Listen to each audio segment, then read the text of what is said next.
warahmatullahi wabarakatuh. Salam jumpa dengan segmen dialog khusus Jateng Pos TV, pemirsa. Kali ini dialog khusus kita sangat istimewa karena kita akan berdialog khusus dengan Bapak Kepala Balai Teknik Perkeretaapian kelas 1 wilayah Jawa bagian tengah. Kami sedang bersama Bapak Putu Sumarjaya MSc. Beliau adalah Kepala Balai Teknik Perkeretaapian wilayah Jawa bagian tengah yang pada kesempatan dialog khusus ini sudah berada di ruang studio Jateng Pos TV. Terima kasih Pak Putu. Selamat siang. Pak Putu, masyarakat selama ini kalau bicara kereta api itu yang dikenal hanya PT KA ya. Ternyata gitu ada lembaga lain yang sebetulnya lebih concern untuk mengelola regulasi ya dan bahkan manajemen rel kereta itu. Tetapi banyak masyarakat yang tahu. Mungkin di sini perlu dijelaskan Pak Putu apa bedanya Balai Teknik Kereta Api dan PT KA, Pak? Ya, memang kita sadari bersama selama ini kalau bicara kereta api orang pasti mindsetnya lari, oh ini PT KAI, PJKA dulunya. Nah ini memang itu terjadi karena yang berhubungan langsung dengan masyarakat memang teman-teman PT KAI karena mereka adalah selaku operator penyelenggara prasarana sarana perkeretaapian. Namun kita tidak bisa lepas bahwa dari sisi regulasi, regulator itu ada namanya Direktorat Jenderal Perkeretaapian di bawah Kementerian Perhubungan, di mana Direktorat Jenderal Perkeretaapian itu memiliki unit penyelenggara teknis atau kantor cabang lah secara umum di masyarakat tahu di Jawa bagian tengah, namanya Balai Teknik Perkeretaapian kelas 1 Jawa bagian tengah. Secara umum memang tugas kami adalah selaku regulator, kami memastikan bagaimana penyelenggaraan perkeretaapian itu bisa selamat, aman, nyaman, dan bisa dijangkau oleh seluruh masyarakat. Tugas kami yang utama untuk memastikan itu adalah bagaimana kita memastikan ketersediaan layanan perkeretaapian. Karena kita ketahui sendiri, investasi di bidang perkeretaapian itu cukup tinggi. Makanya pemerintah hadir di situ. Makanya rata-rata hampir sekarang ini 90% pembangunan di bidang perkeretaapian itu masih dilakukan oleh pemerintah, di mana pemerintah itu menugaskan Direktorat Jenderal Perkeretaapian untuk melakukan pengembangan di bidang prasarana perkeretaapian. Nah itulah bedanya, di mana PT KAI itu adalah selaku operator, mereka penyelenggara, mereka menyediakan layanan perkeretaapian. DJKA ini Direktorat Jenderal Perkeretaapian, Balai Teknik Perkeretaapian kelas 1 Jawa bagian tengah itu adalah selaku regulator.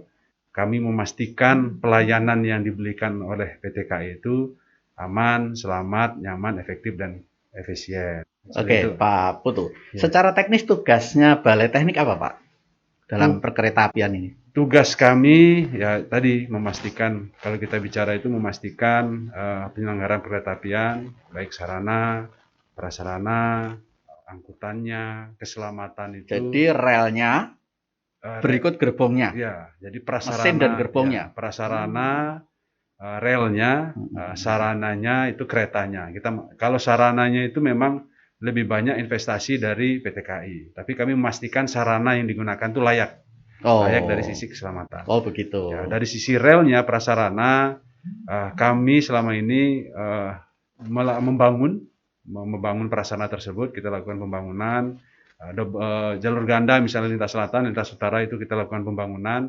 Asetnya pun masih dimiliki oleh pemerintah melalui Direktorat Jenderal Perkeretaapian yang diselenggarakan oleh PT KAI. PT KAI menyelenggarakan prasarana tersebut. Oh, jadi berbeda ya, prinsipnya itu berbeda ya. Jadi tidak segala sesuatu yang terkait dengan perkeretaapian itu pasti PT KAI enggak ya. Karena justru sebetulnya pemirsa Jateng Pos TV kita baru tahu bahwa sebetulnya PT KAI yang selalu kita pahami itu di situ sebagai operator saja ya. Sebagai operator yang mengelola layanan kereta api ya. Tetapi di balik itu semua sebetulnya jalur kereta api, kemudian tentang kondisinya, manajemennya, kelayakannya, pengembangannya itu justru ada di tangannya Balai Teknik Perkeretaapian. Ini berbeda ya. Yang bekerja di bertanggung jawab pada Direktorat Jenderal Perkeretaapian Dinas Perhubungan, Kementerian Perhubungan ya. Oke, Pak Putu. Selama ini Balai Teknik Kereta Api Jawa Tengah ini memangku atau mengelola wilayah mana saja, Pak? Kalau kita Daop-daopnya wilayah mana? Secara administrasi itu kita di 2 provinsi, Provinsi Jawa Tengah dan Yogyakarta. Di Daop kita Daop 4 Semarang, Daop 5 Purwokerto, Daop 6 Jogja. Jadi kita wilayah kerja itu kita berkolaborasi dan berkoordinasi dengan 6 Daop. Wilayah prasarana kita cukup banyak, ada sekitar 1.200 sampai 1.300 km lah jalur kereta api yang aktif. Stasiun juga banyak sekali, apalagi Jawa Tengah ini kalau kita lihat memang banyak tujuan-tujuan utama menggunakan jalur kereta api. Jadi cukup luas kami, Pak, yang kami sekarang yang menjadi wilayah kerja kami, Jawa Tengah secara provinsi maupun di Yogyakarta. Oke, jadi melingkupi 3 Daop ya, Daop 4 Semarang, Daop 5 itu Purwokerto ya, Daop 6 adalah Yogyakarta yang meliputi 2 wilayah provinsi, Jateng dan Yogyakarta. Ini termasuk jalur kereta api yang cukup panjang juga ya, Pak. Ada berapa kilometer, Pak, yang aktif jalurnya? Sekitar 1.200 sampai 1.300 km, Pak, yang aktif. Itu aktif ya? Aktif. Yang tidak aktif sekitar 800. Jadi total itu sampai 2.200 lah, aktif maupun tidak aktif. Ini yang tidak aktif ini kita pelan-pelan sesuai dengan rencana strategis Kementerian Perhubungan. Ini kita akan kembangkan, kita reaktivasi kembali. Di samping juga kita akan mengembangkan jalur-jalur baru, terutama untuk mendukung kawasan strategis pariwisata nasional, misal KSPN Borobudur, maupun kita mendukung kawasan-kawasan ekonomi khusus seperti kawasan industri terpadu Batang, maupun wilayah-wilayah lain yang memang sudah ada di RPJMN maupun di Rensera Kementerian Perhubungan.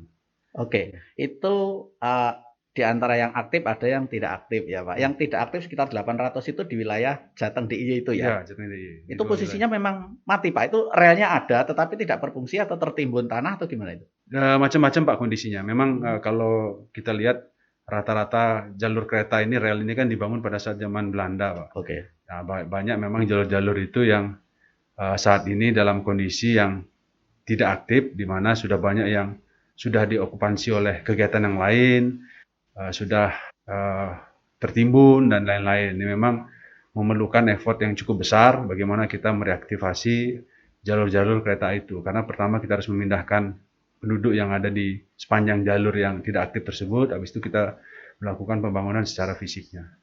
Tetapi relnya masih ada ya? Tidak rusak, tidak hilang ya? Sebagian besar ada, tapi sebagian besar juga sudah hilang, Pak. Ini memang tantangan, Pak, karena ya, di kita itu apalagi jalur-jalur kereta ini kan banyak yang sudah melewati daerah-daerah pemukiman padat. Jadi ini kalau kita pindahkan memang agak memerlukan effort yang besar ya.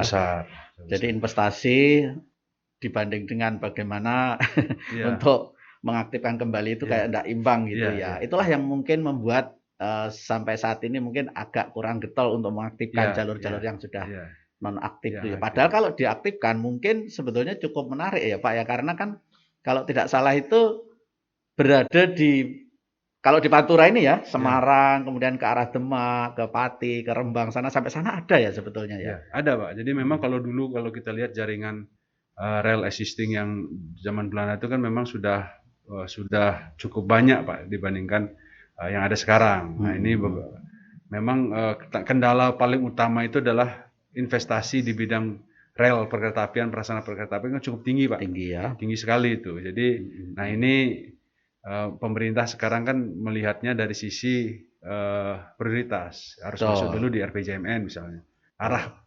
Arahnya seperti apa? Misalnya seperti yang saya sampaikan tadi, kita sekarang prioritaskan itu bagaimana perkeretaapian itu dapat mendukung tadi kawasan strategis pariwisata nasional, bagaimana mendukung kawasan industri yang sedang dikembangkan, sehingga nanti kawasan-kawasan itu bisa didukung oleh prasarana perkeretaapian yang cukup handal. Oke, Pak Putu. Kalau misalnya nih kita membayangkan untuk pengembangan KSPN ya, Borobudur misalnya objek wisata itu kan, itu nanti kalau memungkinkan untuk ke arah sana itu dibangun baru atau mengaktifkan rel yang sudah ada yang belum aktif ke sana itu? Nah, ini kebetulan studi trasenya sedang dibuat, Pak. Oh, sudah Ya, dibuat rasanya ya? sedang dibuat studi trasenya kan pertimbangan-pertimbangan membuat trase itu kan bukan hanya dari sisi eh, investasi, tapi juga dari sisi kemudahan untuk implementasinya. Nah, nanti kan dilihat mana yang paling efektif dan efisien. Kita juga lihat yang rute-rute mana yang potensi demand yang akan didapat tuh besar seperti itu, Pak. Ini sedang dikaji, Pak, trasenya. Rasanya Ya, sedang tapi dikaji yang ya. pasti menggunakan jalur kereta yang sudah ada, tinggal nanti tambahan untuk menuju ke Borobudurnya Borobudur seperti itu. ya. Kalau di arah sana kan berarti kan rel kereta api Solo Jogja ya, Mas? Ya, Atau yang dari Semarang kemudian Ambarawa ke arah Magelang kan juga ada Magelang ya ya. ada. Jadi itu Bisa dikaji, memungkinkan untuk dikaji dikaji trasenya lewat trase. beberapa titik itu ya Iya, iya. barangkali. Tapi itu saat ini sedang dikaji trasenya ya. Sedang dikaji trasenya. Jadi ada harapan mungkin suatu saat akan bisa direalisasi ya. Iya, karena itu masuk di rencana strategis. Sudah masuk. Tinggal nanti keputusan pimpinan seperti apa berdasarkan kajian-kajian yang sedang dibuat. Apalagi sekarang kan kita sedang menyelesaikan kereta api akses Bandara Yogyakarta International Airport, Pak. Ini progresnya sudah 85%, ini sedang kita selesaikan. Yang di Kulon Progo itu. Di Kulon Progo, itu nanti. Itu sudah dimulai pembangunannya rel kereta dari Jogja ke arah Kulon Progo. Ya, jadi sebagian besar memang menggunakan rel existing, tapi kurang lebih dari Kedundang itu stasiun Kedundang kurang lebih sekitar 6 kiloan kita membangun trase baru, jalur baru, dia elevated, Pak. Jadi elevated dia di atas. Nah, ini sudah progresnya 85%. Kita harapkan sekitar bulan Agustus ini sudah beroperasi. Nah, ini salah satu upaya kita mendukung Yogyakarta, pariwisata Jogja. Karena dengan adanya jalur kereta tersebut nanti waktu tempuh yang dari Jogja ke Kulon Progo hanya sekitar ya mungkin 40-an menit lah. Ya. 40 menit. Jadi termasuk ini kan luar ke biasa. Magelang, ke Borobudur nanti ya. Ya, jadi kan mempersingkat waktu juga untuk ke Magelang dan Borobudur. Itu sangat menarik, Pak, karena kan apapun kegiatan kita itu ekonomi maupun pariwisata itu nomor satu adalah moda transportasinya ya. Semakin cepat dan lebih efektif, lebih murah itu akan digunakan oleh masyarakat. Itulah salah satu ciri negara-negara maju kenapa terus mengembangkan kereta api kan gitu. Kita harusnya juga seperti itu kan, Pak ya. Oke, Pak Putu, di antara wilayah ya Jawa bagian tengah ini ada 3 daop itu, di antara keseluruhan rel kereta yang aktif itu kondisinya bagaimana secara umum saat ini, Pak? Baik sekali atau ada mungkin kekurangan-kekurangan? Kalau kita lihat dari kapasitas itu sebagian besar itu sudah double track, Pak. Oh ya, double track. Karena mungkin ada beberapa lintas yang memang yang belum, seperti Semarang Solo mungkin, terus yang dari arah Tegal ke bawah, Tegal Prupuk ke bawah itu juga masih single. Tapi secara umum memang kondisinya bagus, Pak. Memang ada beberapa titik-titik rawan yang perlu kita waspadai, seperti kemarin kejadian yang di Linggapura itu, di mana ada salah satu jembatan yang memang umurnya cukup tua, itu terkena stressing atau gogosan aliran sungai waktu hujan yang menyebabkan terganggunya perjalanan kereta api. Nah, ini yang perlu kita waspadai. Tapi secara umum kondisi prasarana di wilayah Jawa bagian tengah ini memang cukup bagus karena seperti double track ini kan baru saja kita selesaikan kemarin di 2019-2020 lah. Jadi secara kapasitasnya sudah cukup baik. Double track kalau wilayah tengah itu mana aja, Pak? Double track itu kalau lintas utara sudah ya. Lintas selatan sudah, yang belum itu yang itu, Pak. Semarang Solo ya. Semarang Solo, Tegal bawah ke Tegal Krupuk, tapi itu yang belum. Ini kita sedang usulkan seperti Semarang Solo ini kita akan mulai tahun ini, Pak. Akan mulai tahun ini 2021 ya. Ini di bulan Juli ini kita akan coba mulai konstruksi Semarang Solo fase 1 dari Solo Balapan sampai dengan Kalioso. Nanti kita bisa harapkan nanti berlanjut dari Kalioso, Gundi sampai di Semarang. Oke, itu targetnya kapan selesai, Pak? Kalau di fase 1 ini kita target 2023, Pak. Oh. Ya, di samping nanti kita menyelesaikan salah satu permasalahan yang ada di Simpang Joglo.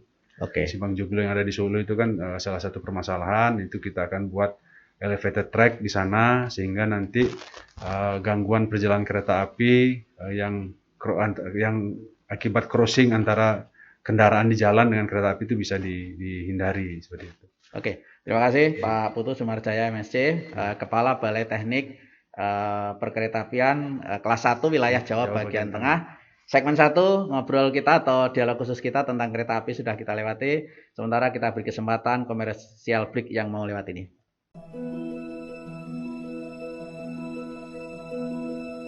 Dalam rangka melayani angkutan massal lintas Jogja Solo, kereta api Prambanan Express atau Pramex akan digantikan oleh kereta listrik yang merupakan karya anak bangsa. Berkapasitas 700 penumpang, dengan gerbong yang luas, nyaman, dan bersih, serta dilengkapi fasilitas AC.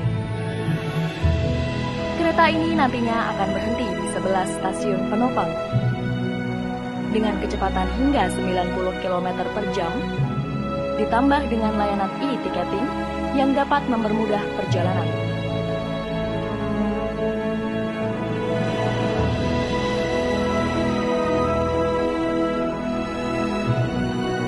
Dengan hadirnya KRL Jogja Solo ini, diharapkan dapat menjadi moda transportasi massal yang memudahkan masyarakat.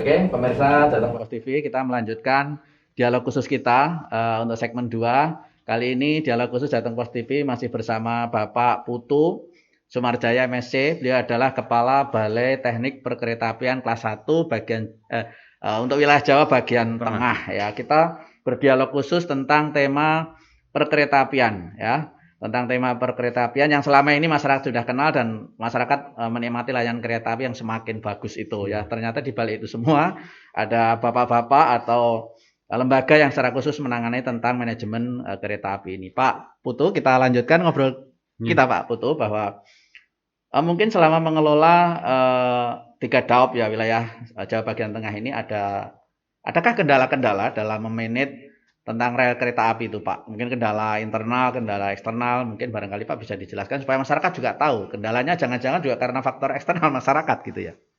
Iya, memang banyak kendala memang di perkeretaapian ini Pak. Jadi pertama memang dari sisi infrastruktur itu kan perkeretaapian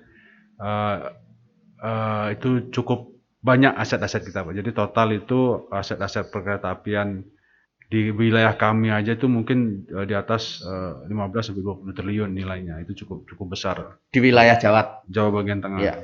Mungkin lebih daripada itu. Apalagi kalau kita lihat dari panjang jalur kereta api ini kan sekitar 1.300-an, apalagi yang tidak aktif 800, itu memang memerlukan pengawasan yang cukup intens. Apalagi kan banyak lahan-lahan yang masih di daerah pengawasan kereta maupun di wilayah-wilayah rel itu dimanfaatkan oleh masyarakat untuk kegiatan-kegiatan yang lain. Nah, ini memang kendala kita, bagaimana kita melakukan pengawasan dari sisi aset. Terus kedua, dari sisi keselamatan memang. Dari sisi keselamatan, ini kereta api ini kan adalah moda yang khusus, di jalur yang khusus, dan memerlukan operasional yang khusus gitu. Jadi banyak sekarang karena perkembangan ekonomi, perkembangan wilayah, tumbuh pelintasan-pelintasan baru yang sebidang, yang mengakibatkan tingkat kecelakaan di pelintasan sebidang itu sebidang itu jalur penyeberangan liar Pak? Ya, sebidang itu ada yang liar, ada yang tidak memang. Jadi betul. Memang idealnya itu semua perlintasan di perkeretaapian itu tidak sebidang Pak, bisa di atas bisa di bawah, idealnya.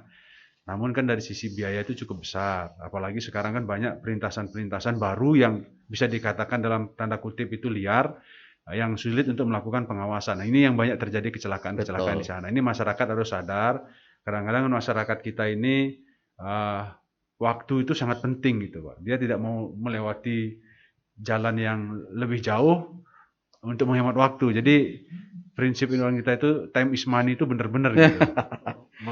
Bahkan time is life gitu. Waktu itulah nyawa. Jadi mau mengorbankan nyawa untuk mempersingkat waktu. Ini menjadi kita palang pintu kereta api ya. Jadi tidak mau dengan melanggar ya. Dengan melanggar dan membahayakan jiwanya. Betul. Padahal paling menunggu 3 sampai 4 menit saja. Nah, seperti ini kendala-kendala kita. Namun secara umum sih perkeretaapian sih kan sekarang itu sudah jauh lebih baik lah dibandingkan dulu. Tidak ada lagi namanya penumpang-penumpang yang liar, pengamen di dalam kereta. Peningkatannya cukup banyak lah. Ini Sudah luar ya, biasa. sudah luar biasa. Ini harus kita tingkatkan, harus kita pertahankan karena angkutan kereta api ini kan angkutan massal, Pak. Betul. Angkutan massal yang harus kita tingkatkan karena ada peribahasa, Pak.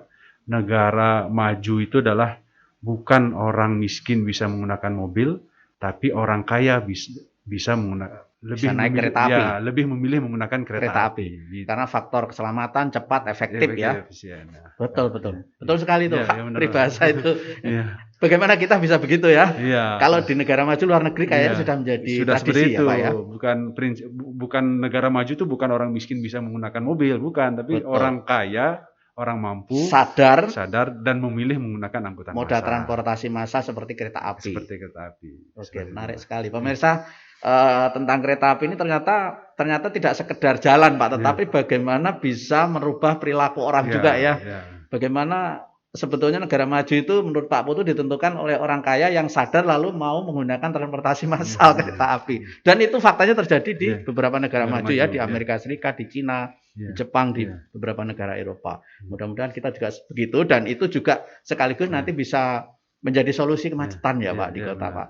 Orang kita kan umumnya semua berlomba-lomba bawa mobil ya, Pak ya. Nah, nanti ke depan itu bagaimana berlomba-lomba untuk tidak bawa mobil tapi beraktivitas naik moda transportasi massal. Ini luar biasa tugas Balai Teknik Perkeretaapian ini luar biasa.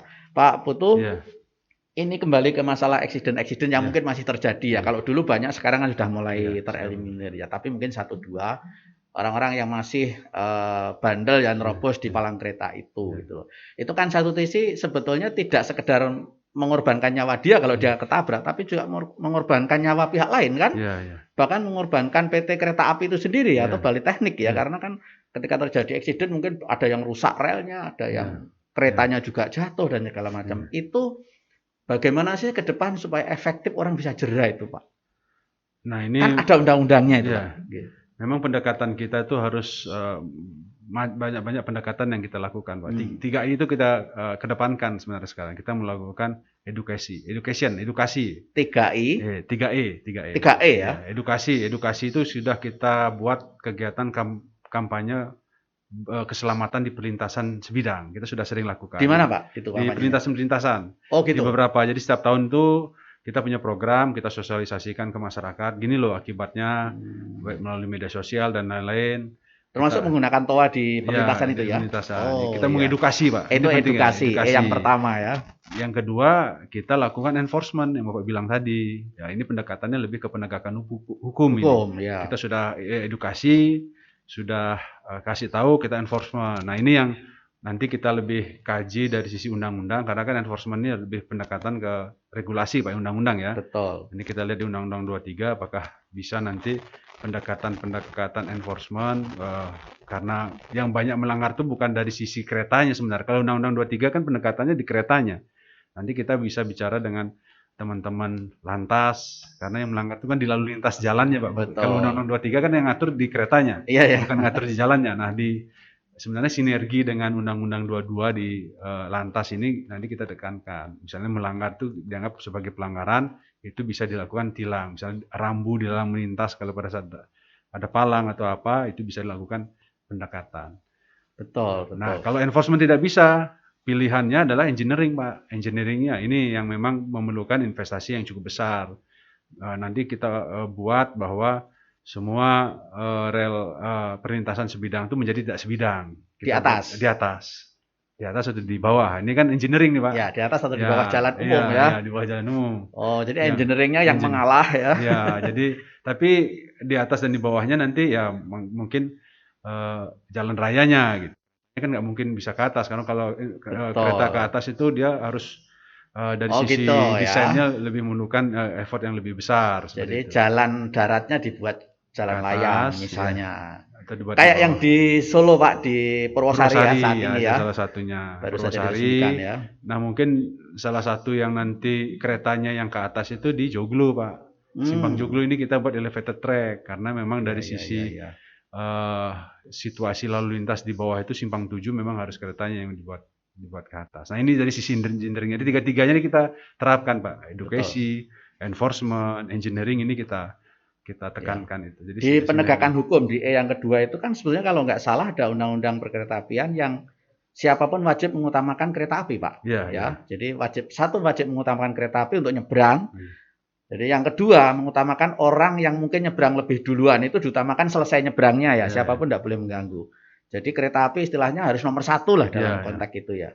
Nah maka itu kalau misalnya ada orang bandel tetap nerobos, harusnya memang ada sanksi bahwa orang yang nerobos itu harus ada akibat hukumnya gitu. Tidak sekedar jadi korban kalau dia tertabrak, tapi harus ada tuntutan hukum supaya orang jera. Mungkin ke depannya ya barangkali ya. Ya bisa dibuat itu Pak ke depan sebagai salah satu nanti edukasi ke masyarakat. Karena memang kereta api ini jelas di undang-undang itu kereta api ini adalah prioritas gitu.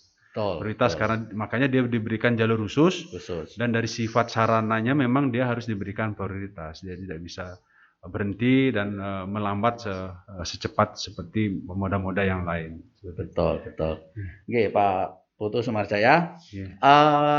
Apa namanya? Kadang kita membayangkan ya tentang kereta api manajemen ini kan sebetulnya negara-negara maju sudah lebih berkembang ya, lebih berkembang. Mungkin selama ini di dalam mengembangkan keilmuan teknologi, apa yang sudah kita lakukan dari Balai Teknik? Sudah mengirimkan tim-tim ke luar negeri untuk belajar atau apa mungkin Pak?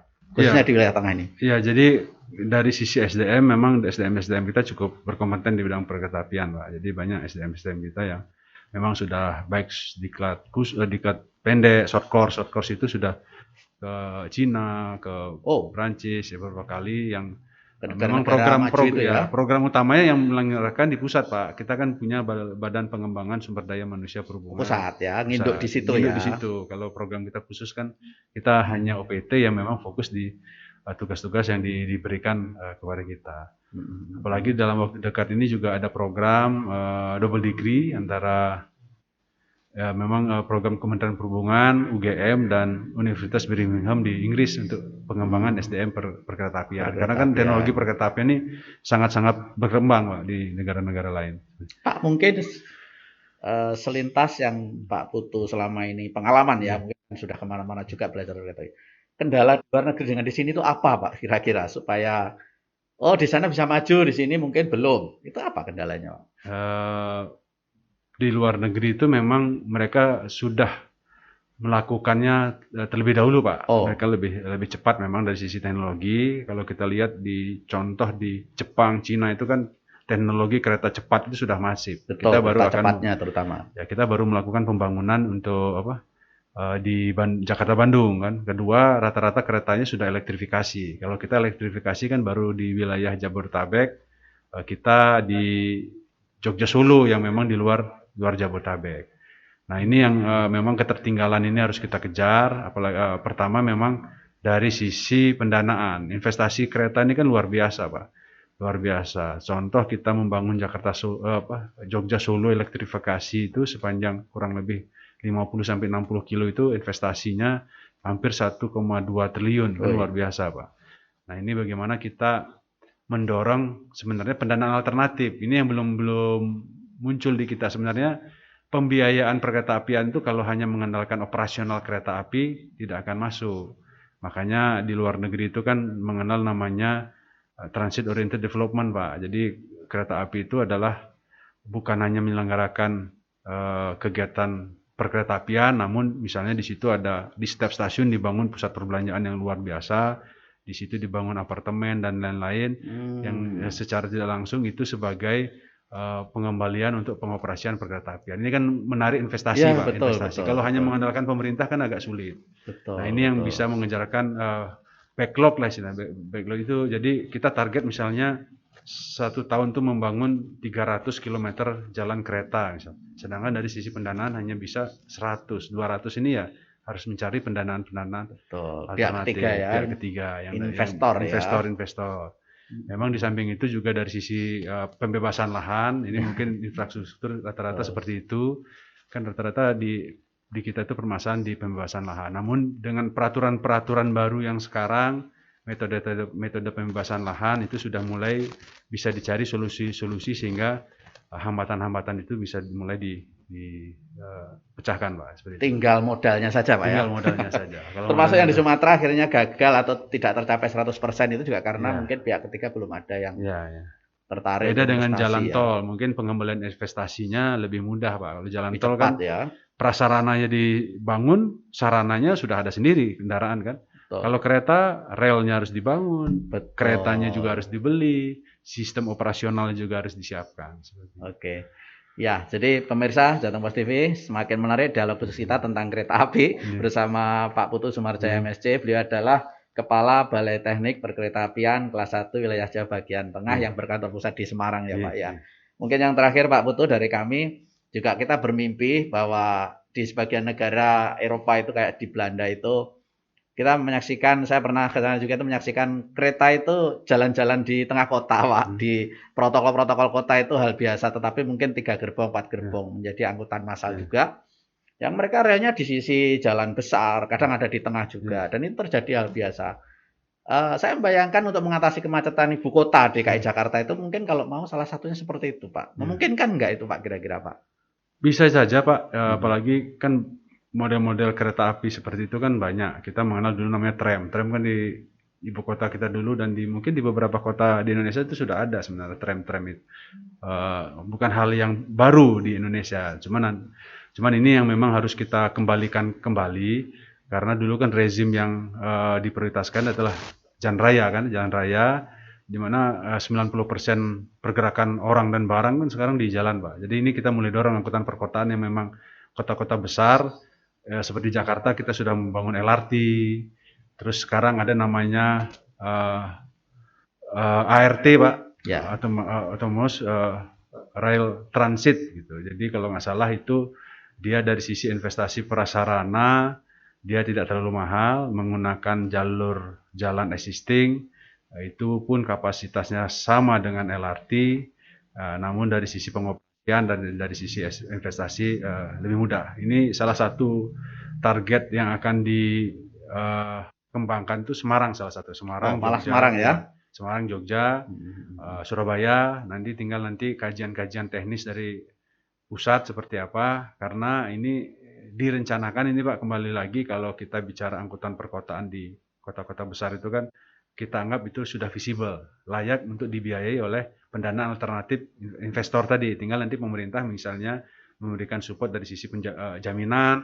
dari sisi kemudahan-kemudahan dan dari sisi support-support yang lain. Seperti itu Pak. Oke, terima kasih Pak Putu. Mungkin ada pesan-pesan yang perlu disampaikan kepada masyarakat tentang kereta api? Kalau pesan kami ya itu masyarakat kami harapkan tetap meningkatkan keselamatan di perlintasan sebidang, patuhi peraturan, patuhi rambu-rambu dan sinyal-sinyal yang ada di perlintasan sebidang sehingga kecelakaan perkeretaapian itu dapat kita cegah dan dapat kita turunkan. Mungkin itu pesan-pesan kami untuk masyarakat. Oke, terima kasih Pak Putu Sumarjaya MSc. Beliau adalah Kepala Balai Teknik Perkeretaapian kelas 1 bagian Jawa wilayah Tengah.